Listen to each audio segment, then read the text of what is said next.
Autopsy. You re-edited it. You re-edited it. You re-edited it. Yes, it was time. It was time to update. Man. Yeah. It really impressed me because, of course, with all this new stuff, I see how much new stuff we have now. Because for years, China's Film Bureau was shutting everybody down. But now look at all that stuff. It's just right. And we got to celebrate it. That's right.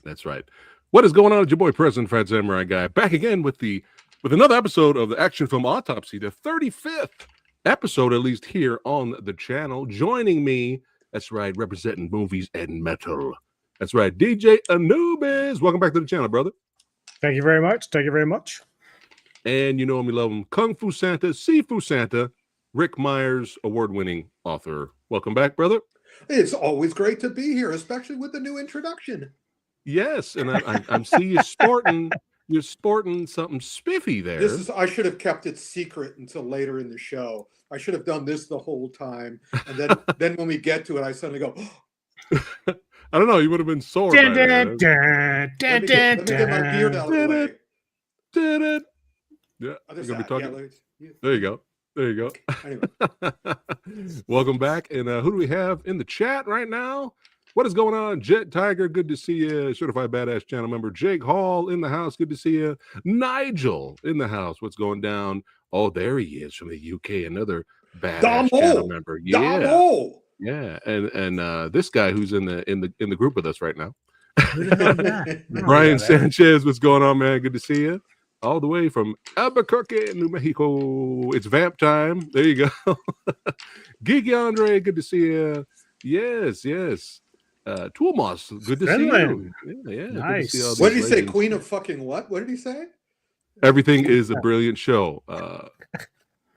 He's probably talking about you know what he's talking about, right, Anubis? Queen of fucking everything is a brilliant show. Oh, no, I haven't seen that. Okay, maybe we didn't see that one. Oh, no. Yeah. I know what you're talking about. Yeah. Okay. Well, it's good. I thought you were referring here. to me. I see now. He Queen said, of fucking everything. I'm going. Yeah, I see Rick there. There we go. I'll take it.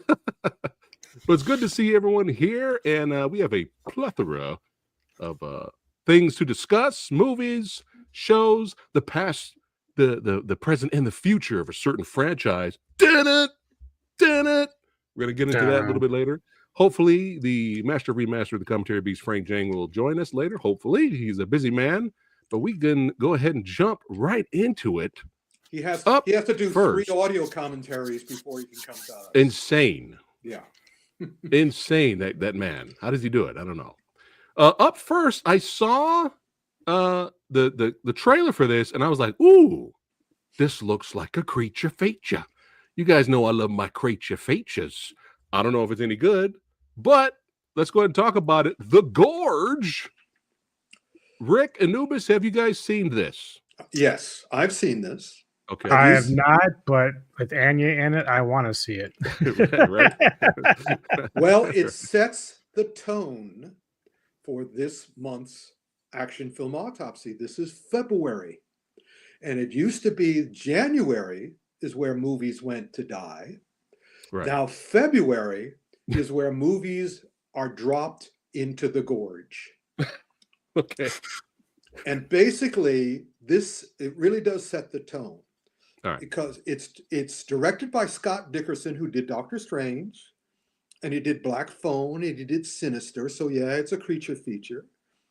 But it's written, according to the credit, it's Zach Dean, who did Tomorrow War and Fast X. And that sets the tone for the Gorge. The Gorge. This month is a month of a lot of melanges. You know what a melange is? Where they just take all sorts of stuff and they squeeze them together. And the Gorge. Just imagine the guy who directed Sinister directing a movie written by the guy who wrote Fast X. And this has got all sorts of ideas. And, it starts a certain way, then it goes another way, then it goes another way, then it goes another way. And again, if you enjoy it, okay, Good, enjoy it. It's on Apple TV Plus, so it's streaming. If you have Apple TV, you heard good things, huh? Heard good things. Is it kind of like From Dusk Till Dawn, where it kind of starts one way and just ends up going crazy? Or No. It starts as something smarter, and then it just says, "Okay, we can't do this anymore. We've got to take action. We got to do action." And Right. then, all these science fiction concepts come in, and it's and also now keep that picture up. Look at that. You know what I'm like with these pictures. The pictures tell you everything you need to know about the movie. These two people, they are empowered with keeping the world safe. Now, if your job is to find two people to keep the world safe, would you get these two people? And if you got these two people, and by the way, yes, they're keeping the world safe. Two people. And these two people, and if you were their bosses and you had the job of choosing them, take a good look at these two people and you guys be the two people. I mean, you got, what would you say? Can you see a problem with choosing? I see two immediate problems. Can you see them? Got? You can take the picture off now if you want. Okay. He looks like he's holding the gun wrong and she's got the wrong stance. Yeah, in other words, and look, you're not going to get a 97-pound model actress to do this job. You're going to get a soldier. You're going to get, a soccer player or whatever. And also, I'd love to know how she got this job. And the other problem I see is, again, we'll be running into this throughout the show. These people are way too pretty for this job. And also, since they're across the gorge, the aforementioned gorge, from each other, what do you think is going to happen? All they have to do is stand or kneel all day. Yeah, again, all of these guys, these are pretty people. So what's the first thing they're going to do? And also, they got nothing to do because the creatures they're trying to keep from escaping are not going to jump in front of their guns. So these two are going to fall in love. And of course they fall in love, and they do fall in love. Oh, but Jesus Christ. You should have, of course look at them. What else do they have to I'm out. do? I'm out already. I'm already out. So again, Samurai's checked out. I'm watching the whole movie like this. I've been running into this over and over and over again. They're hired because they're popular and famous. Right. Yeah. And they've done this genre before. But they're not right for the roles. They're simply not right for the roles. That makes the whole concept is ludicrous anyway. Because again, I didn't know there were just the two people that are supposed to defend just the whole two world. People. That sounds so stupid that the rest of the movie should be popcorn action. Good bad movie. Yeah. Don't bring in romance. Don't bring in romance in that kind of stuff. Sounds like it's trying to go down the Alone in the Dark direction. But it's Apple TV Plus, it's streaming. Right. So it does fill 90 minutes. It fills an hour 47. So if it's not terrible. The dialogue's good. You kind of like the romance until they're called upon to do something. And then it's kind of like, oh dear. But it's only worth it if one of them dies. Yeah, you'd think that was how it would end, right? They would save the day, but one of them, he's holding her or him. But oh well. If you got an hour 47, take a look. I have a feeling. Let me know next month. I have a feeling the ending's going to make me throw up. All right. It's fine. It's fine.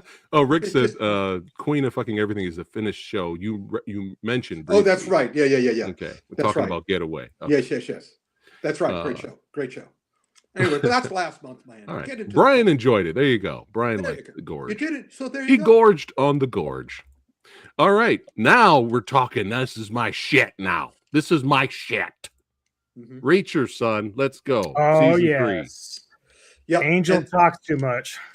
And they were They were very wise. They're still basing it on the novels. And as long as they stick to the novels and still have the same people, Buster Reeves is the action guy. And Nice. Buster Reeves is famous for setting the record for the number of head level kicks in a minute. Oh, He wow. set the record 256 head level kicks in a minute. That's all you need to know about Buster Reeves' style of choreography. Yeah. But it's perfect for Reacher, because Reacher is not going to be subtle. No. Yes, Reacher's going to do that, and this is a cool scene. But then all the action. Who's the I'm blanking on his name. I love him. I'm pissed at myself for blanking on his name. It's something like Don Lee. It's right, Don Lee. He's the Don Lee. guy. He's the puncher. Right. He's the greatest puncher on earth at the moment. Yeah. His punch goes beyond punching. Yeah. Alan is a good puncher. He's a great reacher, but that's what he's going to do, and more power to him. Headbutts. Headbutts, breaking arms. I mean, he's trained militarily, and Right. he's very good at it. And the show is still entertaining. Yeah. I love this kind. Did you watch the first? Yeah, I'm actually caught up with episode 4. Yeah. That's about where I'm at. I'm at episode 4 right now. Still satisfying. Not as much action as the previous seasons, but they're building to it. Yeah. But I like the story so far. I like how he's just going rogue. The dialogue is good. The plot. I mean, again, all the female characters are miscast because they're all these little rail thin model actresses types who are supposed to be badasses, and it's like, okay, fine, I'll accept it because you're talking a good fight. They're talking a good fight. Yeah. I like the military women more than the cop women in terms of being realistic and acceptable to me. But he's great. And, and the Reacher stuff, and I love this kind of. I mean, I'm a pulp writer, and Lee Childs came up with this wonderful series, and they're doing justice to it. Yeah, check out season 3. It has been good. One of my favorite moments, besides bone breaking, before we move on, Rick. Yeah. Nubis, when I don't want to spoil it, but it's the scene where when he goes into the barn and he sees who's hanging there. What he's seeing. Yeah. And then he turns around, walks out, and the camera just focuses on his face, and he's shaking a little bit in anger. Yeah. And then he stops, resets, and back to business. Right. Little things like that. I love it. Richmond's very good. Yeah. So yeah, that's one of the strongest stuff this month. Yeah. And all right. Now, let's head over. Boom. Yep. Now, Spider-Man. Have any of you guys seen this? I do not have Disney Plus at the moment. Okay. Well, I grew up. I was alive and in my local pharmacy when the first issue of Spider-Man came out. I bought the first 100 copies before I went to college, and my mom threw them away. But be that as it may, so I grew up with, and of course, when I was working at Atlas Comics, I worked with Steve Ditko, the co-creator of the original Spider-Man.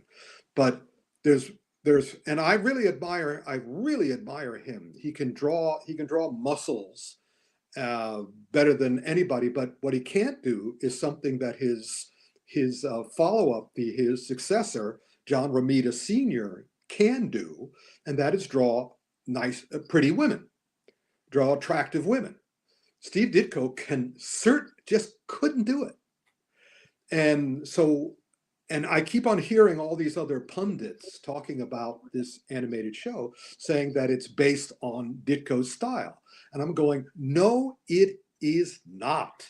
It is flatly not. It is based on John Romita's style. And John Romita is, throughout my comic book life, I always felt that people weren't giving, because he had to follow Steve Ditko, and people weren't giving John Romita his due. He's one of the great comic and comic strip artists of all time, but because he makes it look easy and he makes it look smooth, nobody's realizing you look at any John Romita panel, and if you know anything about comic art or art at all, you sort of go, how did he do that? So the show, the actual, I'd be curious to hear what other people have to say, because it's a huge homage to the entire Spider-Man mythos. Oh, okay. And you know, they recast it in terms of, you know, making the racial and the sexual content sexes, you know, equal, fair. Not everybody's white, in other words, and not everybody's guys. So that's fine. But man, they have the people who did this. Let me see. The people who did this were Jeff Trammell and Charlie Newer. The other thing that's great about those guys is they haven't worked on Marvel stuff before this. They've worked on animated shows. They worked on Craig of the Creek, The Loud House, and Amphibia. So they know animation. So they do a really nice job, but they obviously love, if they didn't love Spider-Man before, they love him now, because they are just creating this huge homage to every aspect of the origin of Spider-Man. So I can recommend it if you haven't seen it, if you love Spider-Man. And if you don't love Spider-Man, or if you don't know Spider-Man, it's a perfect place to start. It creates the foundation. Oh, copy that. Yeah. All right. So far, so good.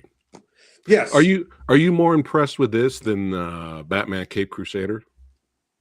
Oh yeah. Right. Much more. This is much smoother. This is much more artistic. The thing about the DC animation is it started with the very limited animation, and they have been maintaining that since. Right. And I'm going, guys, break out. Do, you know, you look, and you even look at the Spider-Man animated movies, you know, the movie movies, which are incredible. Spider-Verse, yeah. Yeah, the Spider-Verse stuff. So yeah, they far surpass what DC has been doing, especially with animation. And speaking of animation, the other not exactly action show on Disney Plus this month, but as far as I'm concerned, it's a great action show, is Win or Lose. Win or Lose is, they take a very simple story, which is a softball game or a baseball game, and you see all those characters on each episode focuses on the way this character saw the same story. It's a Rashomon. Oh, okay. But it's also Pixar, and Pixar, now that they're out from under the thumb of the bad CEO, is back to trying to reclaim their crown as the smartest animation house out there. And Win or Lose seems very simple, but it's like their last one, the Oscar nominated one, the Inside Out 2. In that's incredibly smart, and it was all about anxiety. This is all about everything. Just when you think they're going to do something, you know, normal, like the Gorge, they do something very imaginative. They do something, it's not imaginative for imaginative's sake. Let me say, it's not imagination for imagination's sake. Whatever they come up with, the other way they wanted to tell you something, they want to communicate something to you, they do it in such a way that at least I was going, oh, that's very clever. That's very smart. That's great. So that's why it's an action show to me, because it is action. There's a lot of action in it. You know, they're playing baseball. But it's also action of the mind. It also gets, the way, when I see a good fight scene, you know, I get all, you know, ooh, when I see something smart, and when I see something clever, and I see something truly imaginative, it's like, and Win or Lose is, you know, by the looks of it, it's like, I can take it or leave it. But I started watching just like every single episode and multiple times, because I also saw the last one they did under the bad guy, which was the Dream Factory, where they were creating, it was the studio where they created the Inside Out girls' dreams. And I was like going, But this one was like, Pixar's back. So That's good to hear. Yeah, but now, let's go to Netflix. And Netflix, yeah, another animated show. Everything Win or Lose is, Witcher Sirens of the Deep is not. It's okay. Poor Witcher. Yeah, well, that's the point. The Witcher is a fascinating character that for some reason, whoever is the brains behind The Witcher, at least on all the Netflix live action and spin-offs and animated shows, they don't seem to have a lot of respect for him. Yeah, that's what I've heard. Yeah. Yeah, and this is done by Kang Hui Chu, who he's an animation director on other things. He's not, and he did this, and it's just kind of like, it's done the way the animation looks. It's limited animation. It's okay. It's not terrible. Yeah. But it's at least clear to me they're going, for some reason, they just don't like this guy. They don't like The Witcher. And so they're just kind of like undercutting him. It's not terrible. That's why Henry left. Yep. Oh, well, there you go. Okay. Yep. Well, that makes sense then. Another mystery solved. So is it a full-length movie or is it short and No, well, I'm trying to remember whether it was a series or not. Does anybody remember if it was a series or not? I think it's a movie. Yeah, probably. Yeah, it's a semi-sequel to the previous. They also had another animated movie. But I just couldn't, I'm fast forwarding, looking for something interesting. Copy that. Now this next one, I remember last time you said it had potential, but it kind of failed. Did they make up for it in the sequel? No. Okay. As a matter of fact, they made it much worse. Oh no. Because it's not a movie. Oh. It's a series. Oh. It's a series of 9 episodes. That's bizarre. How bizarre. Yes, it is. But it is and it isn't, because this is based on a manga. And the manga is also this follows the manga or the anime, I can't remember which, exactly. But I have to assume the manga and or anime is more palatable than this, because this one just seems endless. It's like, guys, get to the point. So if I saw it animated or drawn, I might be more involved with it, because it's a very popular story. And the first one was pretty good. And of course, the acting is great, and the costumes are great. And costumes look great. Yeah, really, I mean, it should have been, if they had cut. I understand why they didn't, because it's not for us. I mean, they didn't make it for the American market. They made it for the Korean market, and so, or the Asian market. And so I'm sure the Asian, I'm not sure, but I have to assume that all the fans, just like Spider-Man again, all the fans of the manga will gravitate to it. It just didn't work. I just was like, I got to stop. I was only watching it to see whether it followed up. Why call it Golden Kamuy 2 if it wasn't a movie sequel? It was a series. Just call it Golden Kamuy the series. Well, again, they're not doing it for us. I got you. And I will give everybody a little hint. I do what I always do, which is I watched the first episode. I started the second episode. I saw where it was going. Then, thanks to Netflix, I went through the plot lines of all episodes, and I watched the last episode. Right. And even then, it was a bit of a trial. Right. Well, all you Golden Kamuy fans out there, diehard fans of the manga and the anime, let us know in chat now, or when you watch this not live, let us know in the comments if they did it justice in live action form. Let us know. Know about that. Yeah. Or if you hated it and they bastardized it. Now, this next one here, I was a huge fan of the show, and then like all other shows, they take this huge, gigantic hiatus, and then I lose interest. And then as soon as it comes back, I was starting to get excited again because I'm like, oh, okay, cool, it's back. I get to, and then it was part 1, and I was like, get the fuck out of here, man.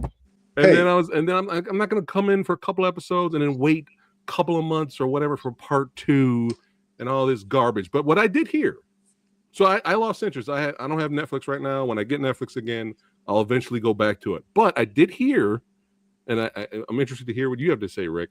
They Mhm. did nail the ending. Yes, they did. Okay. If All you're right. talking Cobra Kai, it's my jam. All right. Yep. Good. That's good to hear. Did you? This Did you? shit was like one of the best series I've ever seen, like Okay, modern good. day series.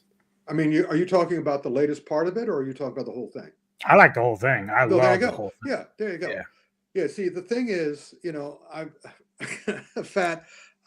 I've met. I know you. I've met Yes. you, but I also know Ralph Macchio, and I've met Ralph Macchio. And That's cool. my attitude is stretch it out as long as you want, Ralph. I mean, because Ralph had to take a hiatus. He was so identified with Karate Kid that you really Yeah. couldn't get a lot of other work. And so I met him at all these conventions I would go to because that's how he was making a living. So when they brought this back, I sort of went, great, give my buddy Ralph more money. So, but yes, I'm very happy to report. All right. Unlike you, Anubis, and unlike you, Phat, I just told you how I watched it, which was I watched the beginning, and then when it turned out it was going to be 3 parts, the finale was going to be in 3 sections. Yeah.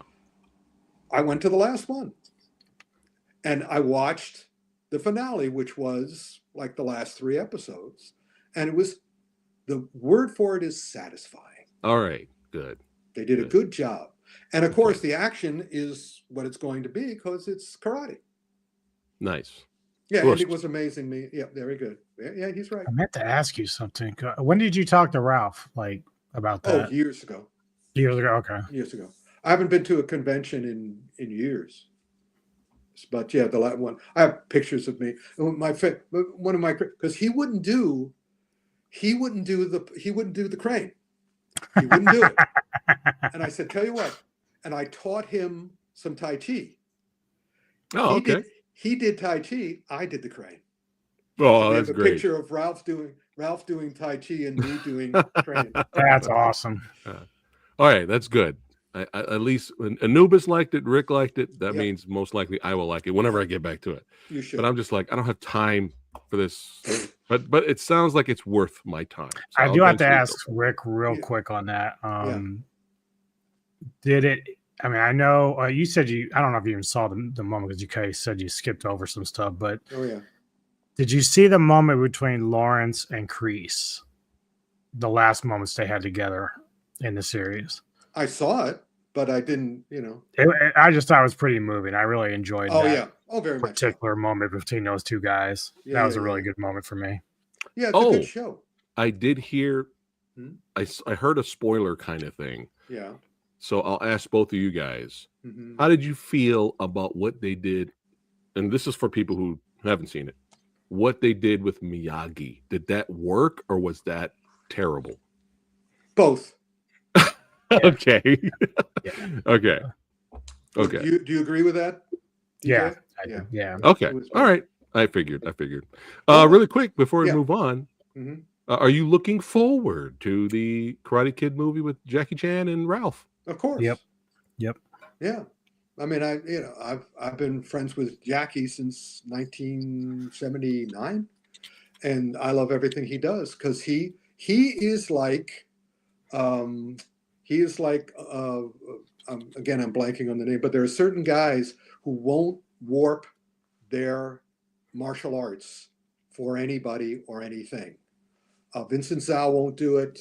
The beekeeper won't do it. Why am I blanking on the beekeeper? Jason Statham. Yeah, I love Jason Statham. I'm the beekeeper.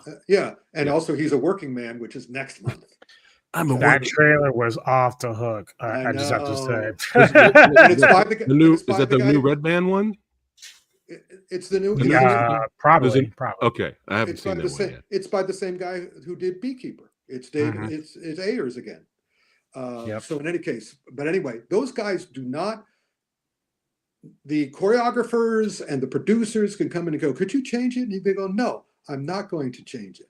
And what happened here with the one you were just talking about, he won't change the way he does his style. I'm talking about Jackie. Ralph will do whatever he's told to do, but now that Jackie is working on the movie or has worked on the movie, it's going to be a higher level and thankfully Weinstein's out of it, so it's not going to be like Forbidden Kingdom, which was the only time that both Jackie and Jet rolled their eyes and said, whatever, we'll take the money. But this will be, I bet if it's not good, I will be very disappointed. Copy that. Really quick, Rick. Brian wants to know. Well, Brian, we actually did talk about the Northman a while back. Just you can find that on the channel easily. Quick thoughts on if you have seen Nosferatu and the Lighthouse. Have you? What was your thoughts on those? Have you seen those, Rick? I like the Lighthouse. Me too. I found bonkers. I found Nosferatu Pretentious. Well, I wouldn't say, but delightfully pretentious, because I watched it like this, and basically, let me do my impersonation. What's the best way for me to say this? Yeah, well, being me, it'll just be crude. Let me do my impersonation of the director. You ready? This is my no. Don't do a close up. Do not do a close up on this. Yeah, this is the director. You need a close up on that. This is the director. This is the Now, I've seen all the versions of Nosferatu there are. I watched the original. I watched the remakes. I've watched the spin-offs. I've watched, when they call it Dracula. And this one, he is just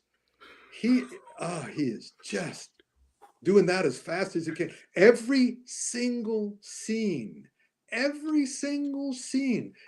gives him an opportunity to do what he does. And as such, I'm watching it going,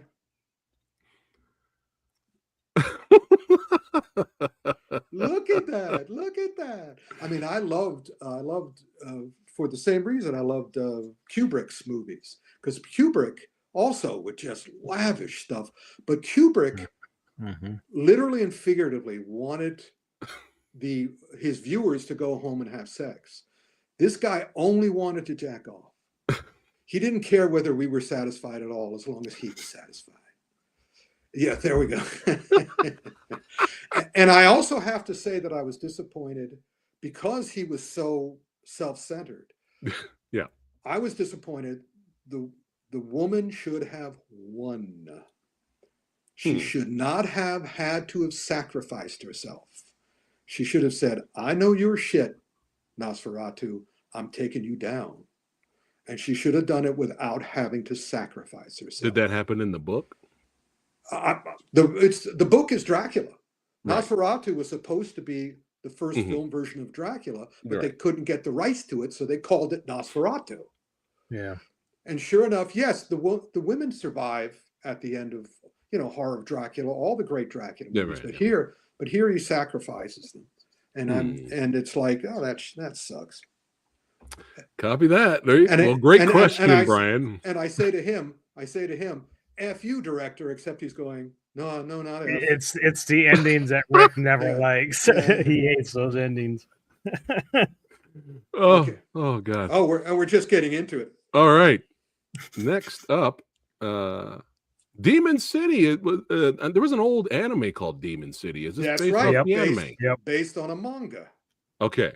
So this is the one movie version. This is the movie version. There may be sequels to this movie.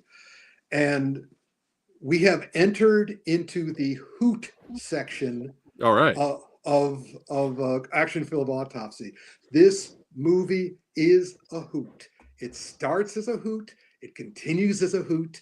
And, and again, is it familiar? Is it ridiculous? Yes, but it's clear to me what the source is. I know this is a live action manga, and they're going, let's have some fun. It's nice. It's But is there a love story in there? Is there romance? No. It starts with a romance, but the romance gets quickly knocked, slit. Yes. The romance's throat is slit, which causes our hero to go on the rampage. Based on a comic book which has already got 150 chapters and is still going. Jesus. The manga is still going. And of course, it's so much fun, and it's so, unabashed in its origins and its presentation that I forgave the fact that it's yet another story about a retired hitman whose family is slaughtered, so he goes on the revenge trail. But that's fine with me, because it's directed by C.G. Tanaka, and it's choreographed by Takashi Tanimoto, who also did the Netflix City Hunter, which was also a hoot. Not as much a hoot as this one, Right. but Okay. City Hunter was still they're doing these manga live action adaptations, and they're doing them respectfully. And Demon Hunter is Demon Hunter, Nice. and good fun. All right. Well, I me and wish Anubis, I'm sure we're sold on that poster. Yes. Right oh yeah, there. definitely take a look at it. And after you take a look at it, I'm going to ask you to compare it to another movie, which we'll be getting to in a little bit, and I'll tell you which movie. All right, cool. Copy that. Yeah. Now I saw the trailer for this. Are we going to Hi-Ya yet? No, we still want have. us? We got to go. We're We're going to cinemas. We're going. Okay, to let's go. cinemas now. Let's skip. We'll come back to Hi-Ya here. Maybe. Here's the deal, Okay. folks. We're waiting for Frank. Frank needs to be here for the Chinese stuff because I don't know Chinese. Any of you guys know Chinese? No. He sees these things in its original language in the big screen, so he'll be able to tell us whether it's accurate or not in terms of the translation. And none of us can do that, so we're holding out for as long as we can to see, because Frank is super busy. He wants to get here by 4. By 4 o'clock your time. 4. Well, he's saying 4:40. The last time. I didn't see that one. 4:30 or 4:40. So we're gonna try to stretch it with talking about everything. We could do an Ask Rick Anything spot if you guys want to do that. We're gonna get to our buddy over here. Why can't I do my finger correctly? This way, yeah. We're gonna get to our buddy over here, and I can talk forever about that. Was that Frank? Okay. No. Okay. So anyway, into the cinemas. Okay. Now, Demon City was worthwhile. Sadly, Love Hurts, which is our is also a retired hitman. Yeah. And everything Demon City does right, this does wrong. But also, I am certain that this was a sabotage job. Okay. This whoever produced this movie did not want Key to succeed. I mean, this movie is very clearly a remake of Nobody. Better Call Saul. Well, it's from the producer of Nobody up there. Producers. Well, well, there you go. It's the same story. They might as well have given him the same script, except they treat him poorly. They make him look bad. Ugh. The action scenes are okay. Let me see. Who did the action? Oh yeah, and also they screwed over the director. The director was Jonathan Eusebio, who was a wildly respected stuntman, and this is his first movie as director. But for some reason, the producers of this didn't want more stuntman making the jump into the direct. This is my first theory, because when they want to kill a movie, they want to do it usually for an egomaniacal reason. And one of the things they like to do is they want to make sure if they don't want a woman to become a successful action star, they'll sabotage it and whatever. Here, they didn't want an Asian to succeed, and they didn't want a stuntman to succeed as a director. So they just, ooh. And also, the writer of this, the screenwriter of this, had a clear adaptation of Nobody, was the guy who also wrote Into the Badlands, which to my eye, the series, which was to my mind one of the worst examples of chopped sake sui. Mm-hmm. The reverse Asian chopped sake sui, white guys doing Asian stuff. And so they did that again. And also another fascinating clue as to where this went wrong is that they had 3 stunt coordinators. No choreographer is listed, but 3 stunt coordinators, which means that, to my mind, is that they would hire a stunt coordinator, they'd do one scene, then they'd fire him. Mm-hmm. And then they'd hire another one scene, fire him. That's my guess. And on the basis of the way it turned out, and also, they're also going after Adrienne, the female co-star. She has not been able to find, somebody is trying to sabotage her career too, whether it's her manager or her agent or whomever, because she was in West Side Story, and suddenly she's in several really bad movies. There's no reason she should be in bad movies. She's a very talented performer. So unless she's a terrible person, but I know Key is not a terrible person. Yeah. So, but it looked like the fix was in. Oh man, because the trailer kind of looked fun. In terms of it is fun. like Key could be the Jackie Chan for this generation in a way. Yeah, but again, look at it. Go bring the poster back up.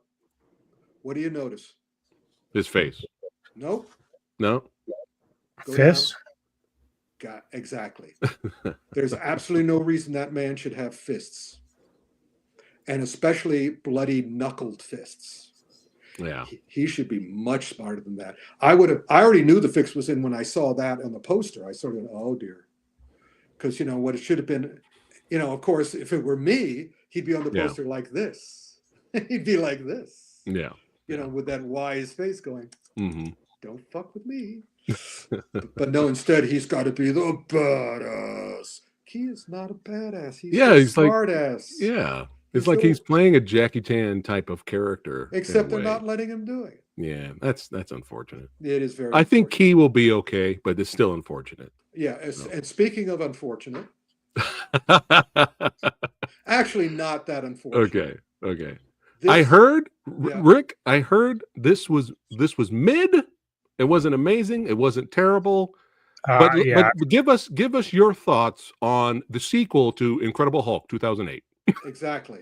Here's what it should have been called. If they had the proper subtitle, it would have been perfect. It would have been Captain America Making Lemonade. Watching this movie, I mean, even if you go to Google, which I did, and read the history that they had on Google, it was kind of like, and look, Julie, they hire long before, I mean, you look at the process. This version, they gave it to I believe it's an Ethiopian, a Nigerian American director, with the screenwriter of the Disney animated movie Princess and the Frog, as well as and Treasure Planet. Two, famous Disney animations that didn't quite find their footing. So you have these two guys, and basically it's fairly clear because both of them are black. Yeah. One is, as I said, I don't know about the writer. I don't know if he's a Nigerian or not, but they're both black. So they basically got the black writer, they got the black director, and they took all the pieces of all the toys they had in all the broken toys that they had in their toy box. They put them in a room and they did this. They threw all the stuff at them and said, do what you can. You've got 2 months or whatever. Anubis, have you seen this? I have not, but I heard mixed things. Like I've heard people say, "Oh shit, we got a celebrity in the house, Rob from Entertainment Talk Nation." Hey, that's right, rubbing elbows with other celebrities out there, like Maven. Yeah, man, he's acting, he's doing his thing. Good to see you, brother. But Anubis, I came across. You probably saw the same video I saw, Anubis, where they talked about all of the things that were supposed to be in the movie that were like, some of them were filmed, some of them weren't. Like he had this whole section with Seth Rollins as a Serpent Society group. They had all these scenes. Every scene you see, what's his name? Shooting the gun from, what's his name from Breaking Bad? I don't know. The guy who has the gun on the poster. He's got the gun on the poster. Yeah, I know what you're talking about, but again, none of us can remember. Apparently, that was another guy doing all of those action scenes, and they were like, "No, let's just put him in there." Yeah, they stick him in. I heard it's crazy, man. Like, but it's not. But it is not bad. Okay, it's not great. Okay. It's not. As soon as they revealed the Red Hulk, they just sort of went, and that's why. Also, this is why it came out in February, because they figured we'd have a lot of mediocre movies, so this had a chance of making money because there was nothing else to see. But did it make money? Yes, it did. Well, it hasn't gotten to profit yet. It has to make 450 million, I think, and they're up to 350 million. Okay, but I think ultimately it will. Okay, it is not disastrous, but it is also, as you pointed out, very clearly a sequel to the Hulk. Right. And not even to the latest Hulk, to a Yeah. 20-year-old Hulk. But as such, if I had seen this right after Hulk, I would have gone, oh, good, I'm glad. Right. And had the Hulk actually been in it, that would have even been better. That would have been amazing. But, but they did the best they can, considering that they were in it was a terrible way to make a movie. But they come out, I wouldn't walk out of the studio sort of like going, I did a great job. But I'd walk out sort of like going, okay, did the best I could, considering what was up against me. Well, it's good to hear that it's not shite. No, it's not shite. Okay. But it's not shiny. Copy that. All right. Next up, Adventures with Ray. No, it is not Adventures with Ray. It's Okay. Adventures with John or Jill McLean. Okay. Daisy Ridley, huh? Don't back like that. Ridley's fine. Okay. Look at the other name on the poster. Clive and Taz, whoever the hell that is. I don't know. Taz. No, look above them. What does it say? Oh. Royale. And then look under the title. Martin Campbell. All right. And he's like 79 at this point. But the point is that this thing, it's a painfully clear remake of Die Hard. It's completely and utterly, clearly a remake. I wouldn't be surprised if the original script for this was a Die Hard knockoff, because it is so exact. A party in a skyscraper gets taken over by terrorists. My first disappointment was Clive Owen, who, first of all, Martin Campbell, in case anybody doesn't know, and I'm sure you all know, was the director of two of the best James Bond movies ever done. Certainly, maybe the best ever. With GoldenEye, introducing Pierce Brosnan, and Casino Royale. Yep. Introducing Daniel Craig, and I still think Casino Royale is the best James Bond movie ever. It only has one mistake in it, and while all the other ones have multiple mistakes in them. The best James Bond movie ever is Moonraker, sir. No, we'll get into Live and let die, baby. I was on the set of Moonraker. I wrote the official magazine for Moonraker. Yeah. I met everybody on Moonraker, and we also went. That means you met Jaws, right? Oh yeah, I was very friendly with Jaws. This guy right here, baby. There you go. Yeah. What a sweetie. Richard Kyle was a super sweetie. But in any case, he was also in a bunch of Asian films. But in any case, so I knew this was not going to be a great movie, but I was happy everybody was going to work on it. But it's a fine movie for the ripoff it is. We got tons of them. There's hundreds of Die Hard ripoffs. And again, the other thing I love about Martin Campbell's movies is it never lists a choreographer. There's never any choreographer. I believe that is Campbell himself putting the fight scenes together in his head and puts them in the camera. Interesting. Yeah. So the action's satisfying. Daisy throws down. She throws down, and again, she's an ex-soldier or an ex-cop or whatever, and now she's got her issues, and so she becomes a window cleaner and is able to save all the hostages in Die Hard style. But does someone with one leg show up to help her out? I wish. But the thing that bothered me is that Clive Owen, who was in the running for James Bond, apparently they offered Clive Owen the part of James Bond 3 times, and he turned it down all 3 times. Wow. Yeah. Why? Because he didn't want to play the part. He wasn't interested in being James Bond. Oh, well. And Clive Owen. Each his own. But so I thought this was going to be what's his name's little wink. I thought this was going to be Martin Campbell's little wink going, I brought in, this is what James Bond could have been. But then I see the movie and he's killed off almost immediately. I thought he was going to be the villain, but he's not even the villain. Oh. And I was just going, that's kind of a waste of your Clives. Exactly. A waste of your Clives. You don't want to be wasting your Clives. Does she get stuck somewhere? What do you mean? In the movie. You leave that girl alone. It was No, not her fault. I have no issue with Daisy Ridley. She's fine. It's not Daisy Ridley's fault. No, it was it's not her Kathleen fault. Kennedy's fault, and Yeah. it was J.J. Abrams' fault. Who I'm hearing's on her Rick way has out. a point there. He's Rick on does what? have a point. I'm hearing she's on her way out. I've heard Oh, yeah. recently. Oh yeah, I'm surprised. Well, I heard it was, and then I heard just Uh-oh. recently it's like she may not be quite out the door yet. Damn the it. thing is, So everybody's saying like, well, until I actually see it, I Right. won't believe it. it's Smart. It's not her fault at all. In No, other words, never had an issue with Daisy. Throughout this thing where, oh yeah, Frank's going to be here in a minute. Oh shit! So The yeah, legend. Right. He said, All right. Yeah, so I'll be there in a minute. So you guys talk amongst yourselves. I'm going to go do something a 71-year-old man has to do often, and I'll be right back. That's not jerking off, is it? I mean, you just beat me to it.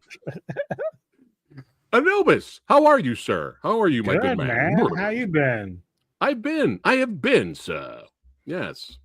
Have you seen my review of Jet Li's The One yet? Not yet, but here's the interesting thing. You will crack up. We had a blast. I recently did a Ghouls at Midnight with Mr. Tony the Dead for Trick or Treat 1986. Oh, now I don't know if it came up in your discussion, but the guy that plays the main character's best friend in that film, that was the only time he acted. But he went on to direct or produce stuff, and he produced on The One. He actually produced that film. Oh wow! Yeah, I thought that was. I was just telling everybody, I was like, dude, Samurai just did an overrated or underrated with this film. Yeah, I'm like, yeah, that's crazy because he worked on Final Destination. There's also like 2 or 3 James other Wong. big films. Yeah, James Wong. Yes, he directed Final Destination. Yeah, but this guy produced it. He wasn't a director, but he was. Okay. Yeah. Okay. Wow, look at that small world. Yeah, I was like, wow, that's so coincidental. Well, everybody watching right now, until Rick and Frank gets here, make sure you check out my review of The One and check out Anubis's review of Trick or Treat. Oh, shoot. We had a blast with this one, baby.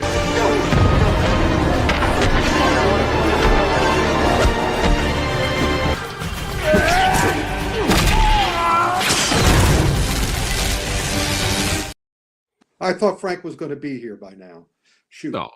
I should have waited for him. But anyway, I was going to say. Do you want to go take a dump or, you know? If I have to vomit, I'll do it into the trash can here. But rest in power, Gene Hackman as well. Yes. Oh yeah, and of course, I hope you all saw my Facebook post because I met Gene Hackman on the set of Superman, where I was reporting on it for Starlog magazine, and I was there during the Lex Luthor's lair sequence. I was there for almost a month, and so I'm on the set and I look at the piano in Lex Luthor's lair, and on the top of the piano are all these pictures and all the little tiny pictures, cameo pictures.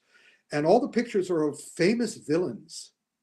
Like there's Hitler and there's Mussolini and there's all these terrible people. But there's one little picture of Gene Hackman in The Conversation, Francis Ford Coppola's movie, The Conversation. It's a little picture of him. And I love that movie. I don't know if you guys have seen it. Great movie, yeah. And it was great. And so anyway, I'm looking at all these stuff and I saw the picture and I just sort of go, oh, that's really great. And I look over and Hackman's looking at me. And I point to the picture and I go, and he said, and he does that. And then, much to my surprise, and apparently the entire crew's surprise, because the crew was there getting ready, and he's there in costume, also getting ready. He walks over to me, hey, what a pleasure. I introduced myself, tell him when I'm there for whatever, and I said, listen, love that movie. How did you prepare for that movie? And it was like handing him a rose. It's handing him a candy. He was happy to tell me. And then then he would, and I let him talk. Because of course, William Shatner taught me how to interview big stars, which is make it about them. Because normally I would have gone, hey, I'm important too, Gene. These are the kind of things I've done. But no, I immediately made it about him because I was really interested to know how he did that. Because I was an actor. I am an actor. And he told me this stuff and it was great. But then he had to get, he finished and he went away. And And Bob Penn, who's one of the most famous on-set photographers, especially in England, comes over to me. He's got his camera, and he comes over to me and he leans over and he goes, "What did you say to him?" I said, "Why?" He goes, "He doesn't talk to anybody." And I went, and I sort of went, internally, I went,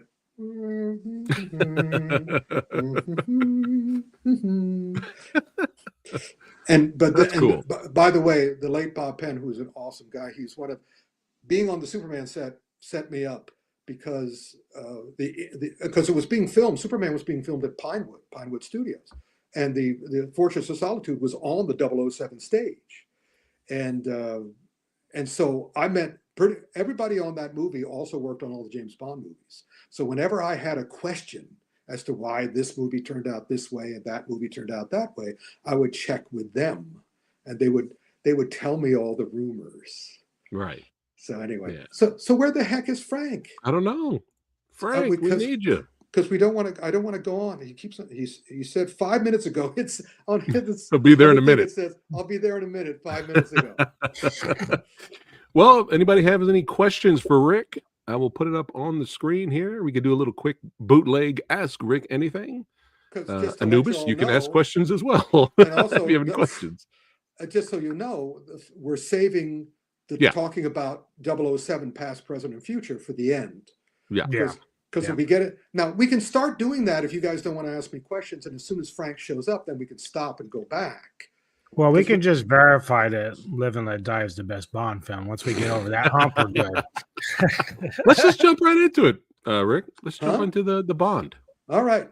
Well, let's go ahead and do it. Yeah, of course, we all know that Amazon has made a deal. Amazon MGM has made a deal with the Broccoli's to move ahead with the Bond series.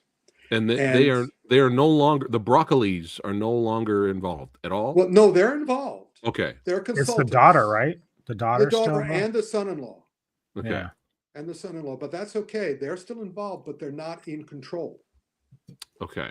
Amazon, as I understand it, Amazon MGM can do what they want.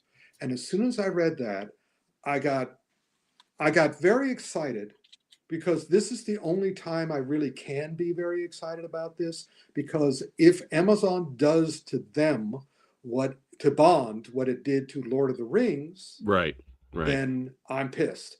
But James Bond is different. Now let me give you an idea of what we're talking about here. Of course, one of the most famous things that Barbara Broccoli ever did was turn down the most famous filmmaker of all time, Inception. Christopher Nolan. Christopher Nolan turned him down. In fact, you can see Christopher Nolan doing his version of James Bond in Inception with Tom Hardy as James Bond, and he's doing his version of On Her Majesty's Secret Service. Can you imagine if On Her Majesty's Secret Service had been directed by Chris Nolan and starring Tom Hardy? Wow, that'd be wild. But that's the point here. If all Amazon has to do is go back to all the people who wanted to do a James Bond movies, Quentin Tarantino, Steven Spielberg, Chris Nolan, probably James Cameron, probably everybody wanted to do it, and let them do it. My attitude is just let them do it. Even if I were in control, I'd go back to Pierce Brosnan and Timothy Dalton and said, "You want to try another one? But without bullshit this time?" That would be wild. Yeah, and also the other thing, because they're talking, the last thing I heard is that Amazon was talking about a Q series, an M series, a Moneypenny series. And my attitude is F that. You want Tales of the Double O's, because there are 9 00 agents, 001 to 009. Yeah.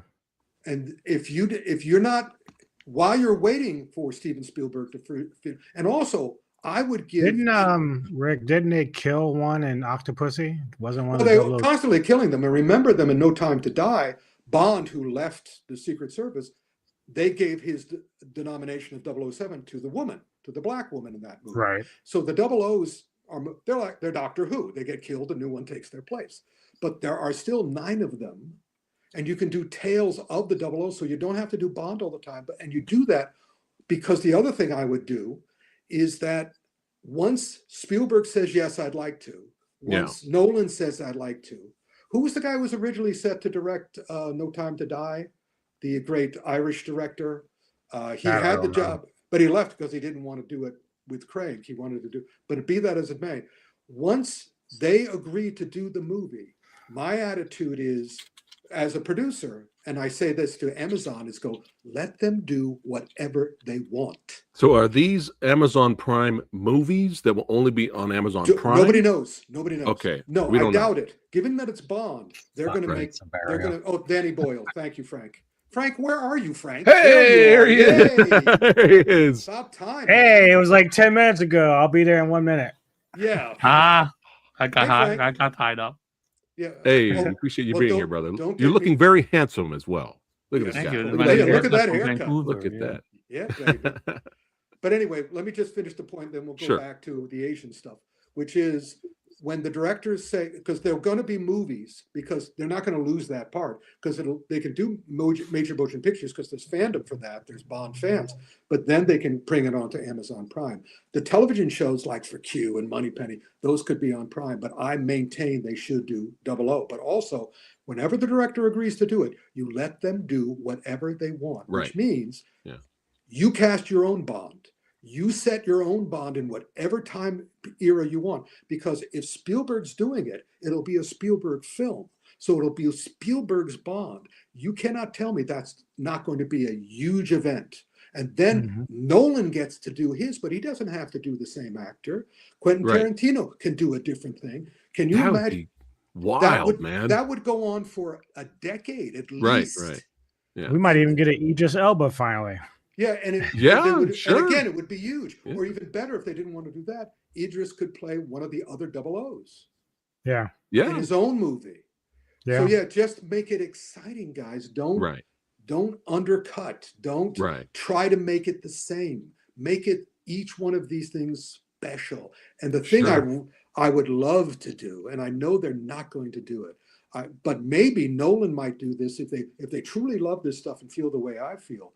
They do the real sequel to Dr. No, to Honor Majesty's Secret Service and Casino Royale, because both of those screwed the pooch when it came to showing Bond taking revenge for the love of his life. Right. Both of those undercut. I mean, I've waited all my life for them. I thought Quantum of Solace was going to do it, and they completely screwed the pooch on that one too. Oh yeah, they did.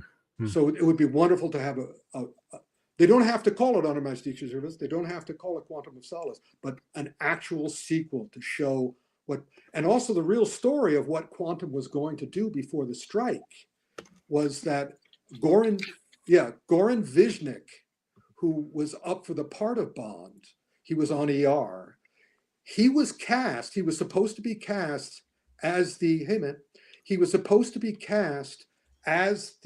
boyfriend of the Casino Royale girl, and he was the one who sets her up, and that's why she kills. And the whole movie was supposed to be Bond after him, Goran Viznik versus Daniel Craig, with Quantum getting in the way.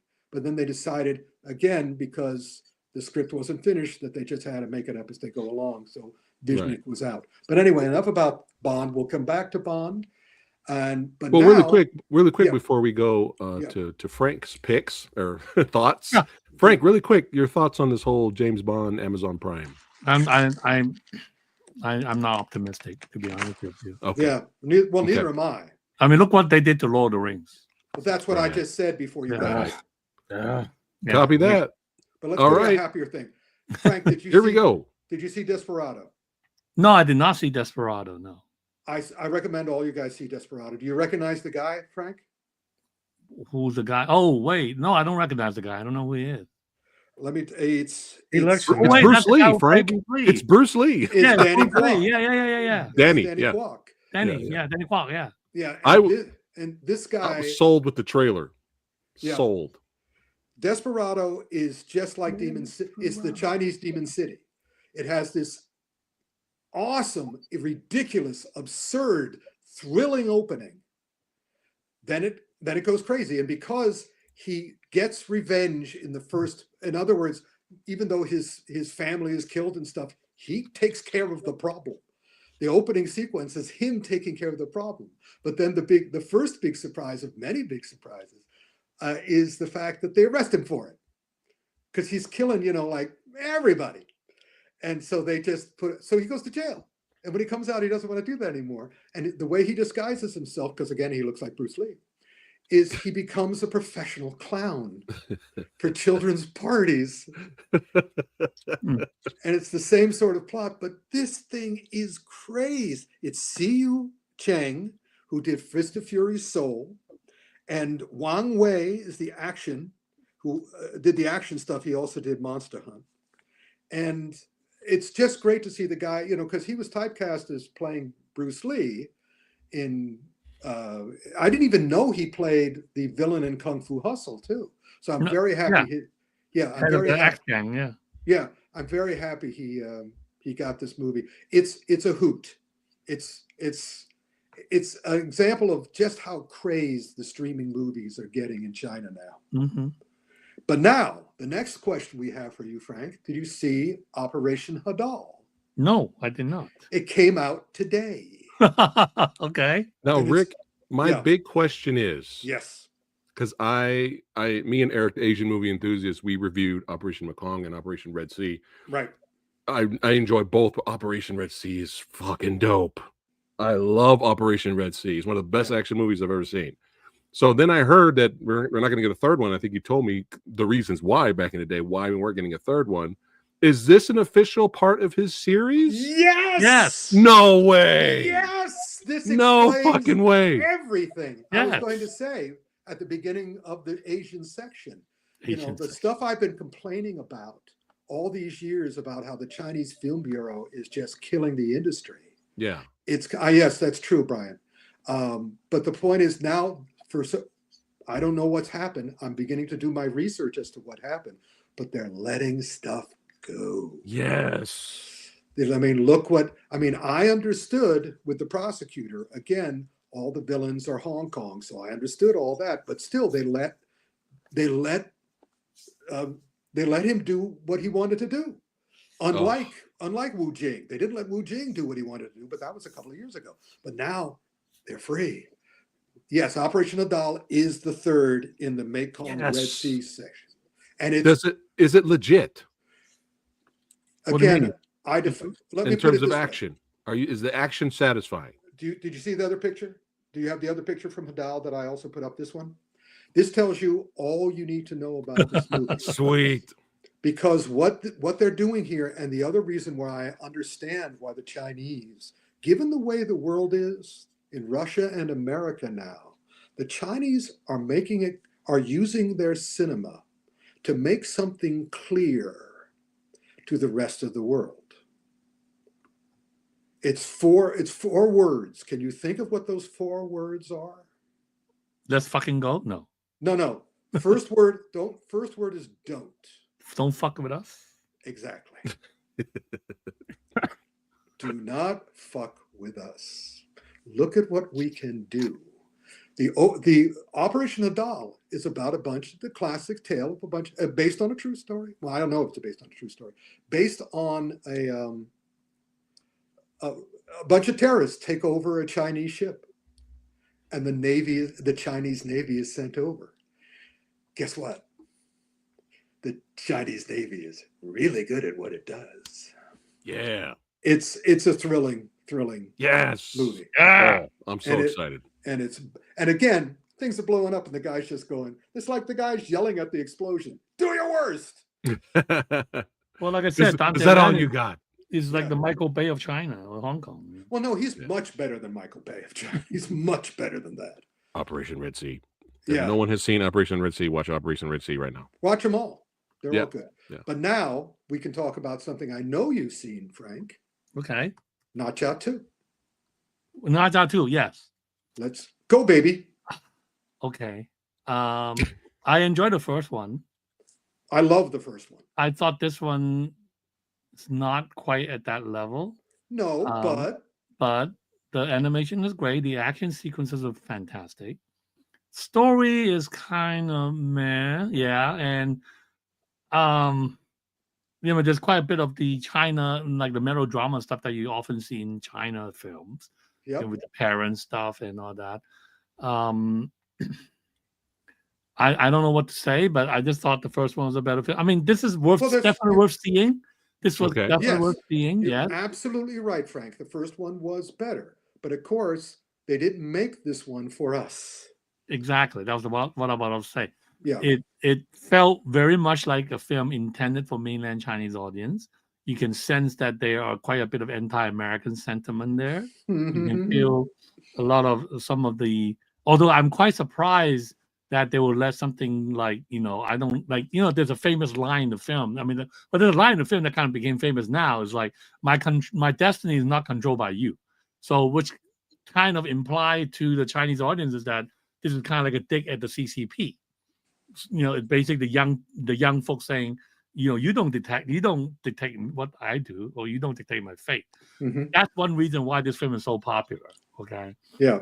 And I don't think that people. I think the Chinese industry was caught off guard by how popular this film was, and I think it's because of these subtle messages, these hidden messages that are sipping through in stories like this. Even though, yes, of course, they don't want to set up any political stuff, so they are doing animation based on Chinese mythology, Chinese folktales, but you can tell how creative they're trying to put a little bit of message here, a little bit of message there. And but for also, that, but I think for that, the film was worth seeing. For that, the film was worth seeing. Yes. Yeah, but it's worth seeing for every other reason too, because in other words, it's not as good as the first one, but the first one's great. Yeah, the first one's great. Yeah. So this one, to my mind, is also great because of the animation. Again, very clearly, I agree with Frank. See it on the biggest screen you can find. Oh yeah. And also definitely see it subtitled, because the performances are in and of themselves. Whenever it's dubbed into English, it takes like 25% away. So yes, and by the way, the gentleman who said want to see a animation that made $1 billion, well, see Inside Out 2. That also didn't this made beat $1 billion. Inside Out 2? This one has beaten. This one has now beaten Inside Out. Yes, I know it has, and I understand why. But at the same time, understand that Inside Out 2 and Zootopia both made $1 billion. But anyway, wow, Zootopia made $1 billion. Yeah, but like Ray said, just keep in mind. Christ.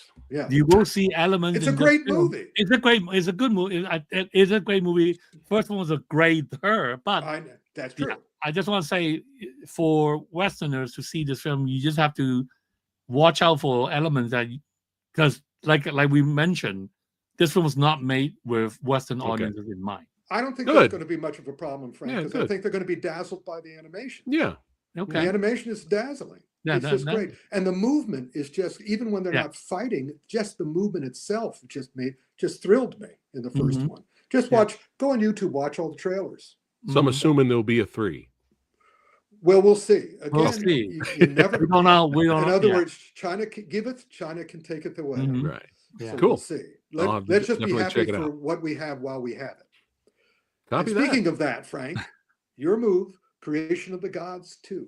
Now, this film was a pleasant surprise. Well, this whole series was a pleasant surprise because I actually missed seeing the first film until I saw it on a plane when we were in Taiwan, when we were on our way to Taiwan. That's what I was wondering, because I did a reaction to this. Had never seen the first one. I haven't seen this one yet either, but it looks great. This is the Two Towers. Yeah, this is the Two Towers. Well, anyway, I loved the first film. I ended up loving it.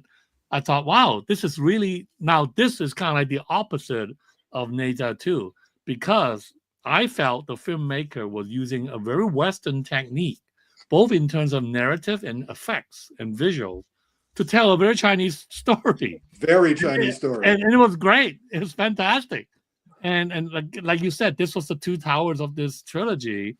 And, the first film set up everything very nicely. It built the world. It built the dynasty. I mean, Shang Dynasty is like, how often you see a film set in Shang Dynasty? Golly, I mean, just the costume, it's great. Yeah. The white people around here, none. We've never seen me either. Okay, not a lot of films set in Shang Dynasty. So that was great. The world building, the storyline, everything was great. The setup of the conflict, it's fantastic. I mean, it builds up wonderful. This film continues that reign.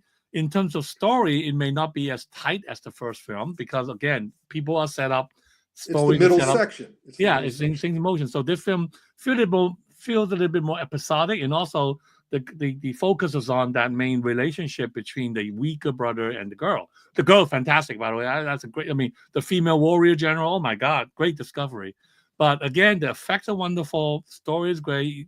I can't wait to see the conclusion, which I guess is 2 years away. But they haven't made it yet, so it really depends on how good this film made in terms of box office. This film, supposedly, they haven't recouped the cost yet. So, but I think at this point they have to finish the trilogy. That's why I feel that the reaction, especially in America, to this is going to be the same kind of thing that you think the reaction seems to be for Notch Out 2. I think this movie is going to be like, Americans will be just going. But we'll see. I think the animation will cover it. But it's still worth seeing again in a big theater with wonderful sound. Right. And I also love the fact that how the second film just opened, like it's just picked up where the first film left off. Like it really tells you got to see the first film, man, because otherwise you have no idea what's going on. And nice. In a way, I kind of love that. It's like you show dedication. Yeah. It's like, that's cool. If you like, this film is for people who have seen the first film, liked it, and came back for it. Does Wellgo have the first one? Yes, but not the second one. Not the second one. Well, yes, they do. Oh, they do. They're the ones who released it into the theaters. Oh, shit! All really? Right. Yeah. Okay. Oh, that's right. I'm sorry. They had Korean got to. They don't have Nezha 2 yet. Okay. Yet. They don't have Nezha 2. Nezha 2 yet. No, they don't have Nezha, and they won't. Okay.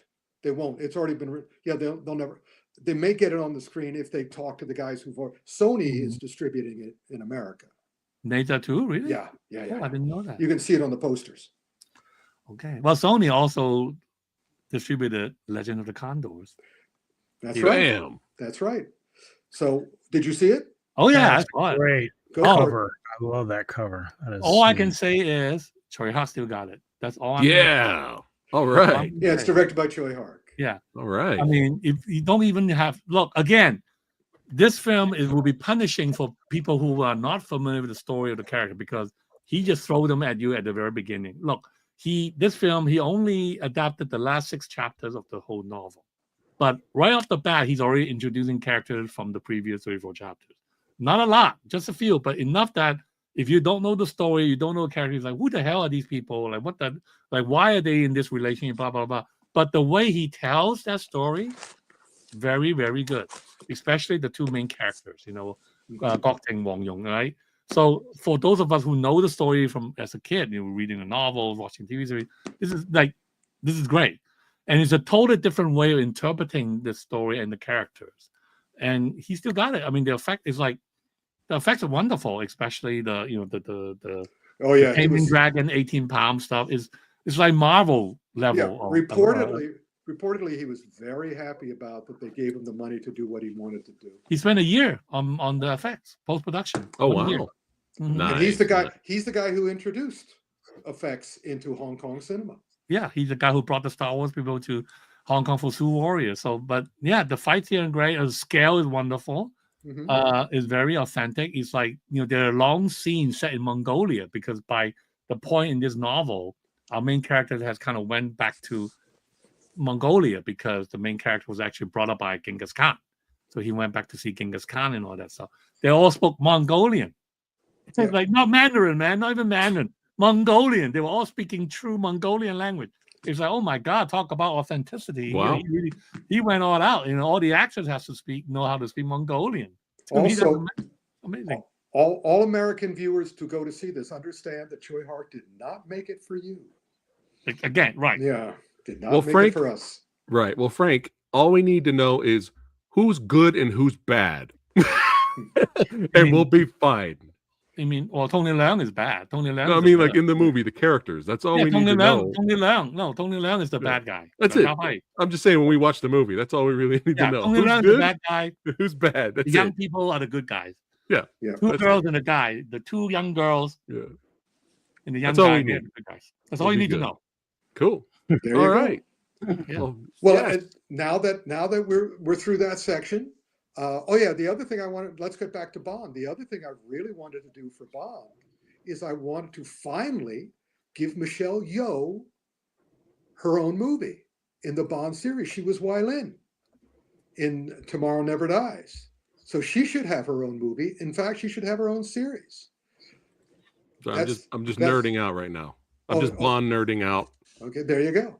Anubis, you got any Bond memorabilia around? Do not actually. I'm just nerding out right now. We're just talking about Bond. I used to have the good James Bond dolls. I don't, I'm trying to think if I have any of the figures because I didn't like any of those guys because those were the big heads and stuff. Yeah. So I'm, fingers crossed. I'm hoping they do right by Bond, and that's all we can do. They've got gold mine upon gold mine if they don't try to wrestle it, if they don't try to Lord of the Rings it. Right. Yeah. Right. But we'll see. Okay. I have been getting requests for a Bond versus, and the only thing we've done in the past was just for fun. We did Casino Royale versus Mission Impossible Fallout. Right. That was really the only Bond versus we've done. But Bond movie versus Bond movie, that might be fun. I recommend that we do what I consider to be the two worst against each other. Because that way we don't have, we just have to make the best of it. And I think that's From a View to a Kill. Quantum Solace. And yeah. That's a good one. We could. How bad is that? A View to a Kill is bad when you have a guy like Christopher Walken. I mean, dude, come on. How do you fuck that up? Well, I can tell you how. I can tell again. I wanted to. I brought the book with me. If you guys don't have this yet, it's the best book on the making of the Bond series ever. It's a big 750 pages. Wow, look at that. And it is not official. It's complete, uncensored, unauthorized. It's not uncensored. They censored me at one point. Unauthorized oral history. But the Broccoli's this is the only thing the Broccoli's didn't control. So there's more true stories in this than anywhere else in terms of Bond, except for the one part of the thing that I talked about that they didn't allow. They said, well, they might sue us for that. Okay. I couldn't afford that new Superman book though. That book is way too expensive. Oh yeah, but they're. I'm trying to remember. I seem to know that was another book. I thought. How much is it? Over $100. Yeah. Yeah, and so a matter of fact, These Fists Break Bricks. They're putting that out with another publisher now, so it's less expensive. Yeah, but that's Superman book, man. Yeah, much too big. Well, Frank. Go ahead, Frank. You were about to speak. Oh, I just want to talk. Have you guys talked about Captain America yet? Yes. Mm-hmm. Okay, I just want to give my please go for it, buddy. I thought it was a decent movie. I'm surprised. It's a sequel to The Incredible Hulk. I mean, I did not expect that. I love the fact that Eternals are kind of. I mean, look. My main question is, how do they know that thing is called the Celestial? Why would they call it Celestial Island? Nobody addressed them as Celestials except the Eternals. So how would Ross know to call that place Celestial Island? He has his ways. He's got his ways. That was my main question for you guys, though. So is it an official sequel to Hulk, or is that just funny because it has Red Hulk in it? No, it's an official sequel. No, because it's Ross. So how does that work in the timeline? They did explain. There was an explanation of that. I can't remember what it was. It says it's 19 years since what happened on the Hulk. I mean, it happened 19 years since what happened in Incredible Hulk. So that was the. I mean, they bypassed Steve Rogers' era to get there. No, they didn't bypass Steve Rogers. No. Okay. But basically, go ahead. Yeah, Jet Tiger says because the script says so. Well, that's true. Stern specifically said he was trapped there for 19 years. I gotcha. Okay. So, and then you count, Incredible Hulk came out in 2006. So 19 years. But I mean, it's a decent film. I mean, I thought the action was great, but I mean, you can tell the story is rewritten so many times. If they ever do a true story on the making of that movie, it'll be this thing. Oh yeah. I mean, like that Israeli lady. I mean, like another scene was that Israeli widow, Black Widow. Right before they head to the Celestial Island. Yeah. You saw her dressing up. She's wearing some kind of a costume. you can see that she's actually maybe one of, I don't know what she is, but she was in a costume and partially covered by a jacket. But then afterwards, she's not featured in the Celestial Island scene.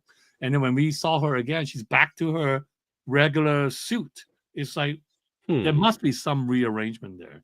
Yeah. Let me put it this way. I was telling them earlier that the new director and the new writer, and they were brand new. This is the tools they used for this movie. This whole movie is a cut and paste job. And again, I was telling them that the subtitle should have been Captain America Making Lemonade. Oh. I mean, you can tell what scenes are added later on, like the scene with Bucky. That was added later on. You can tell. Mm-hmm. And then you have dialogue overlay dialogue. And that they added that later on. You know, it's like you can clearly tell there's some other story within that story that they were telling in the current version. Oh, yeah. Mm-hmm. I am reminded of, I was working for a company called Picture Media. They were working with the director, Jeff Lieberman, who did some great horror movies, and they gave him a script for something called Just Before Dawn. It was terrible, and he needed to rewrite it in a weekend. And he brought me in, and we sat in an empty office for 48 hours rewriting it. When I saw Captain America Making Lemonade, I think that was pretty much the same thing that this new writer and new director had to do. They had all these pieces all over the place, and basically everybody else was so in battle shock that they just sort of went, do the best you can. Yeah, I mean, it's like even the climatic scene, you know, at the cherry blossom place. Right. Why wouldn't that daughter, his daughter should have shown up right there? That would have been a great ending to it, you know. Supposedly there's a scene where supposedly Ross faked his own death, and they cut out that whole scene. I mean, then we only saw him in the prison. There's actually a good question for Rick in there from Tumas. I'm kind of curious about that as well. What's that? What's the question? Okay. Oh, I didn't end up writing that. Who said I did that? I did Just Before Dawn, and I did a best-selling novel 2 years ago. But that was hilarious. Dawn's great. Who said I did Ilsa? I would have loved to have done Ilsa. That would have been great. I was gonna say that sounds like fun there. I would have liked it. Yeah, but no, do tell me if somebody said that I did that. Because I'm happy to admit the stuff I did, but I didn't do that. But I would have loved to have done that. Yeah. I would have loved to have done the third book, another Ilsa movie. Well, we got to go ahead and wrap it up. It's Rick's recap time before we wrap up the episode for today. Frank, if you have seen any of these other properties, do the thumbs up, thumbs down, or a thumb in the middle, or crooked thumb. Okay, all right. So we have the Gorge. Oh, no, the Gorge. Wait a minute. I have to get my thumb in the right place. Hold on. Oh, yeah. Okay. No, actually, the thumb is, it's pretty much down. As of right now, Jack Reacher, season 3. Yep. All right. Spider-Man. It's twitching. Right. Win or lose. All right. Everyone's favorite franchise, The Witcher, Simon said the Golden Kamuy to the series. Cobra Kai. I don't know. Maybe Cobra Kai. Maybe I might cry at the end when I finally get to it. Last 3 or 4 episodes. Okay, cool. All right. Demon City. All right. And Desperado. There you go. I forgot to show that earlier. Yeah. All right. That's him as the I'm looking forward to this so much. Operation Hadal. Yes. All right. Nezha too. Oh. Look at the face. Look at his face. One thumb, not 2 thumbs. Crooked thumb. One there is we 2 go. thumbs. Not 2 is 1 thumb. Don't forget, Rick, if you hate something, you can always do this too. The classic. Oh. You can always do the classic. I don't hate anything yet. The Hong Kong middle finger. Creation of the Gods 2. Electric Boogaloo. All right. 2 thumbs. Bam. 2 thumbs up. The Return of Troy Hark. Love Hurts. Did it hurt? It hurt Rick. Oh. Yeah. Sabotage And job. Incredible Hulk number 2. Yeah, I'll middle. give one. Middle. You know. All right. And it could be better. Good Yeah. enough. Could be But better. it wasn't a disaster. And Jane McLean. All right. That's a Martin Campbell movie, by the way. I know. Yeah, we talked about that extensively. All right, that's it for today's episode of Action Film Autopsy. Thanks again for Big Rick and Big Frank showing up, and The Big Beast. DJ Anubis. Oh yeah, Beast. And don't forget, guys, everybody watching, if you want some cool movie memorabilia, you know what you need to do. You want a piece of me? You want a piece of me? You want a piece of me? Oh, you want a piece of me? You want a piece of me? You want a piece of me? You got it! Get a piece of Rick. That's right. Click on the links in the description, and everyone here, you can follow everyone. And of course, if you enjoyed yourself, don't forget to like, share, and subscribe to the Old Samurai Guy. And we'll see you guys on the next one. Quite possibly the biggest pickups video we've ever done will be this Sunday with Lady Fat Blood and Radical Reggie this Sunday at 2 p.m. Pacific. So chime in. We'll talk movies and have some fun there. And I'm sure it'll be hilarious. It might be really long, too, because this is like a year's worth of saving up stuff to show. So join us this Sunday at 2 p.m. Pacific time. Lots of Blu-rays, lots of collectibles and stuff to show. And video games, of course, with Radical Reggie. All right, guys. Take care. See you on the next one.